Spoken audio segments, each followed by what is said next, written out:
tell me what motivated you to run for Pierce County Sheriff? Well, I've been a Pierce County resident for over 20 years. I lived here in South Hill in unincorporated Pierce County. But I worked for Seattle Police Department for 33 years. I raised my children out here. They all went to school in the Puyallup School District. And when I retired in June of 2023, I was planning on going someplace where it was warm to go fishing and play golf. I wanted to be completely done with law enforcement. But I looked around the neighborhood in South Hill, and over the years it's changed a lot. There's a lot of crime going on there. There's graffiti, there's littering, there's drug addiction going on, and no one's helping them. And there's all kinds of things like that going on. And my wife and I talked about it, and I said, you know what? We're not leaving this place better than when we got here. We should be leaving it better for our children and our children's children. So we talked about it and said I should run for sheriff to make a change. What do you see as sort of the big crime issues that you could tackle here as sheriff? Juvenile crime is out of control. There are lots of violence going on with juveniles. They're not being held accountable. They're being released back into the streets. So we have to work with the prosecutor's office and with the judges to hold them. The community, the people of Pierce County need to understand that there really is evil out there in the world. And just because someone's young doesn't mean that they're not evil. So there are evil people. We need to hold them accountable and get them off the streets so they don't cause more harm to other people. And when people aren't held accountable, such as juveniles, they just continue on that crime spree. And on that note, there's sort of a balance because they are juvenile offenders, they're not developed. How do you strike that balance with those who say it's not fair to hold a kid in custody for committing a crime like that, but we've seen the effects of not holding them in custody when they're out committing multiple acts of car theft, and we've seen juveniles killed as a result of that. How do you strike that balance? So we have to just talk about the violence. If it's a violent crime, they need to be held accountable for that. They need to not be released back into the community because we see it all the time. Juveniles are released back into the community, they're committing violent crimes again. They're doing carjackings, they're doing shootings, smashing cars into marijuana shops, stealing things there, holding people up. We need to hold them accountable. We have to do that. And then while we have them in custody or holding them there, then we can get them treatment and get other things going on, other social programs to help them through that. It's a big, long work, but we still have to start out by keeping our community safe. If elected, you'll be stepping into the role as the leader of a department in a county that has had tumultuous relationship with law enforcement over the last couple of years. There have been some high-profile trials of law enforcement officers, not necessarily from Pierce County Sheriff, though Sheriff Troyer went through a trial process as well. How do you rebuild some of that trust that has been lost in communities who say, we don't trust law enforcement in Pierce County? Yeah, well, I'm a new person for Pierce County, not a new person for law enforcement. I worked for Seattle for 33 years, so I know all about law enforcement. I know about leadership too. I was a leader there and I worked my way through the ranks. The leadership of the Pierce County Sheriff's Department is failing the community. So with Ed Troyer being gone, that's a good start. But then we have to make some other leadership changes. Cindy Fajardo is going to be my undersheriff. We've already been talking about who the leaders are in the agency. We're going to identify those leaders. There are many good leaders on the agency. We're going to get them in place. We're going to mentor them. We're going to train them how to be even better leaders. And then Cindy and I, we're getting older. We're going to turn this agency over to them. It's going to be a great agency. In terms of recruiting, how do you make the agency stand out in a very difficult field for recruiting right now? First off, the best recruiters are people who already work at the agency. So when we change the leadership around and we change the morale of the agency, people are going to go out and tell their friends and their family and their neighbors, like, I love working at the Pierce County Sheriff's Office. I want you to join me. When I became a police officer in Seattle, I loved it. We worked 6 days on and 2 days off.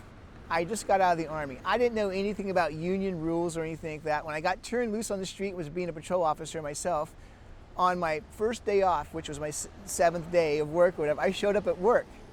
And the sergeant said to me, Swank, what are you doing here? And I was like, I'm here to work. He says, today's your day off. Was called furlough. So today's your furlough day. You're not supposed to be here. I said, no, it's okay. I'm just coming in. I don't have anything else.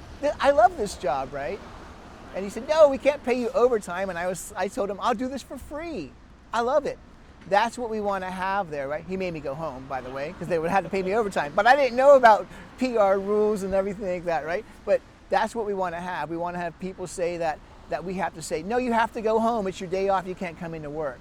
That's the way it was when I was on, and that was because the leadership was great. The people I worked for were great, and they made me feel good, and they made me feel wanted and appreciate it. And that's what we're going to do there also. I want to ask you about, you said there's getting rid of Ed Troyer is a good start. What do you view as the biggest challenges or problems with the agency under his current leadership, or as you see the department right now? Well, first off, Ed was never a commander or a supervisor or a leader of the agency. He was the PIO for many years, and when he ran for sheriff, he got elected because he was a familiar face. People knew him. Many people thought he was the sheriff because he was on TV all the time, and I understand that. He was very popular, but he didn't have leadership experience. He also didn't have wisdom, and that lack of wisdom showed whenever he had the interaction with a newspaper delivery man that he went out and accosted at 2 o'clock in the morning. Now, he wasn't convicted of the crime, which was very lucky for him, but the county had to settle a lawsuit. They settled out of court for, I believe, over $800,000. If they would have gone to trial, it would have even been more because of the egregious action that Ed took. So he's the guy who's leading this sheriff's department who then says, I want Patty Jackson to be the person who succeeds me. It shows his actions show he doesn't have leadership ability or wisdom, and you shouldn't trust what he says. If elected, Pierce County Sheriff's Department in 4 years, how does it look different than it is today? I think the command structure is going to be different than you see now. We're going to streamline that. We have good ideas about who's going to be in charge and how we break the divisions up of all of that. We'll be working through that, of course, with the union and everything too, to work through all that cases or any contract negotiations that need to be done or anything like that. So we're going to do that, and then we're going to have a robust reserve deputy program. They only have 2 or 3 of those left now. I and Cindy, we want to make this thing huge. I meet so many people when I'm out in the community that say things like, hey, I like to be a reserve deputy. I have a job at Boeing. That's my bread and butter job, but I want to give back to the community and I have much more to give. I want to get them to do that. Our staffing is low. We need more deputies. We need twice as many as we have. We're never going to get that with the budget from the Pierce County Council unless they have an epiphany and they do that, right? So we can bring in these reserve deputies that will go out there and handle calls, work with other deputies, and it will help make our community safer. And they'll be giving back, and it's a wonderful thing. You've done a great job answering all my questions. I'll give you the last question. Is there anything else you'd like to say or make sure that voters know from you going into Election Day? Yes, I was a police officer for 33 years. I spent 15 years as a patrol officer. I was shot at, I was stabbed, I've been kicked, I've been punched, I've been spit on, and people even tried to run me over the car before. Then I worked my way through the ranks. I was a sergeant in charge of the 911 center during the Jewish Federation shooting that you might know about or you've heard about. And I was there the day, and I helped de-escalate the situation there and stop murder from happening. I was a lieutenant in charge of night shift in the Rainier Valley. I also was a lieutenant in charge of training of the Seattle Police Department, where we developed de-escalation training and crisis intervention training. That was the model for the country and still being used and improved upon by what we started there. And then finally, I was a captain of the Metro Special Response Section after I had been the captain of the night duty captain in charge of the whole police department at nighttime.